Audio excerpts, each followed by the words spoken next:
The shipment of Argentinian oil to China demonstrates Asia's interest in the production from the Vaca Muerta fields. Argentinian producers plan to expand the export flow of Medanito crude to other markets. I'm Camila Fontana, Deputy Bureau Chief of the Argus office in Brazil, and today I'm speaking with João Scheller, who covers the South American crude market for the Argus Crude report. So, João, thank you again for being here. Argentina recently made a shipment of Medanito crude to China. And what does this mean about the evolution of this market? Camila, thank you for having me here again. Well, this first shipment of Medanito crude oil to China is a big milestone because it's the first direct shipment to China. We've had previously Medanito reaching China via Panama storage. So this is a bit different because it goes directly to China. And also there's another cargo. It's a bit different than this one. It's a co-load with Brazilian crude. So Medanito crude in Argentina will be shipped to an STF zone, to ship-to-ship region, where it would be transferred to a bigger vessel and then taken to China. So those movements are still very initial, but they suggest interest from Asia for Medanito crude. And that's the hope for the Argentinian oil industry, that Medanito eventually reaches Asia on a more regular basis. But of course, that depends on the progress of the logistical environment in Argentina. And what are the main logistical barriers, so to speak, that Argentina faces in scaling up Medanito exports? Rosales Port is the current export hub for Medanito. It received its final license after upgrades were completed in the middle of this year. So now it's allowing the loading of Suezmax cargoes, the bigger vessels compared to the previous Panamaxes and Aframaxes that used to be used in the region. But the port still has draft restrictions limiting just the loading of Suezmaxes, not only to Suezmaxes, but to partial Suezmaxes. You can load in Puerto Rosales today about 800,000 barrels of crude. So that's a limitation. And of course, it is not compatible with VLCCs, which are very large crude carriers. They are very large vessels, which are preferred for those long-haul shipments to Asia, shipments to China.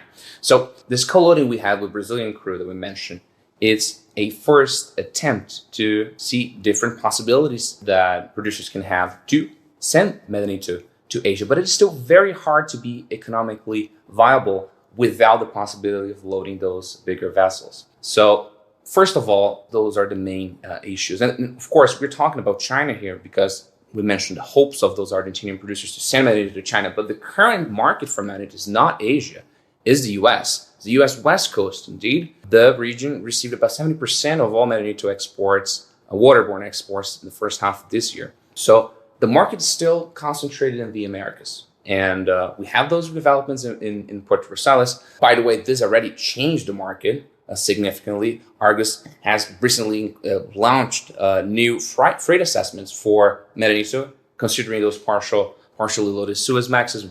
Argus also made a few changes on the price assessment for Medanito, including those changes in the market that affected a little bit the pricing of Medanito. So the market changed a bit, but still Argentina needs to develop a little bit more the infrastructure in Vaca Muerta to be able to eventually export crude to different markets. And what's the plan to overcome infrastructure limitations? The main project would be the Vaca Muerta Sur, Vaca Muerta South pipeline that will connect Vaca Muerta fields in Neuquén province to Punta Colorada, which would be a port that will be able to handle those VLCC vessels. So then Argentina will be able to load those bigger cargoes, and that will be a game changer for them. The capacity of this pipeline will start around 200,000 barrels a day next year, and it will reach up to 700,000 barrels a day by 2030. The project is about 30% complete already, and it's a consortium that includes big firms such as YPF, Plus Petrol, Chevron, Shell, Tech Petrol. So this will be the main plan to overcome those limitations. What's the current status of production and investments in Vaca Muerta?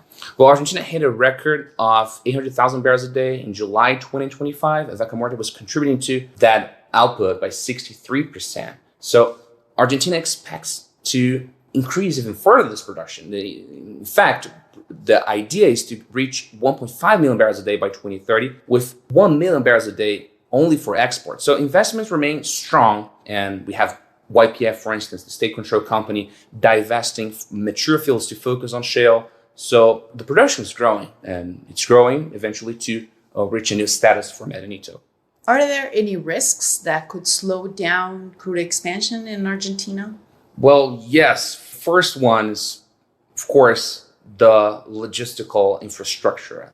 The eventual delays in that area could affect the plans for the development of Vaca Muerta. We could also add to that regulatory delays, increase of costs. In fact, we can mention that the market, it's part of the market, it's a bit skeptical that the Vaca Muerta Sul pipeline will be finished in time. We mentioned that the idea is to start pumping crude in 2026, but some people mentioned 2027, 2028, so that's a point to consider. We also have political and investor stability. That will be key to sustaining the momentum for Argentina. We have Argentina facing economic challenges in the past few years, and the country has been working to attract more foreign investment. That will be also key to develop this market. Another key risk is a bit more macro here, but the global outlook for oil demand over the coming years is also important. OPEC Plus has been gradually unwinding production cuts. There are concerns about rising of potential oversupply in the market. So that's something to keep on the radar, as it could create a long-term scenario of uncertainty for crude demand, and that, of course, could potentially impact Medanito. And just a final reminder, we will discuss the Vaca Muerta developments, the Argentinian crude oil industry, and many other topics at the Argus Energy Forum that will be held in Buenos Aires at the 17th of November. We'll have different panels. We'll be discussing the future of crude oil, fuels, biofuels, natural gas. So I hope the event will be successful. I'm sure it will. So Buenos Aires, November 17th, right? That's it. All right. Thank you to our listeners. Thank you, João. I'll see you next time. Bye-bye.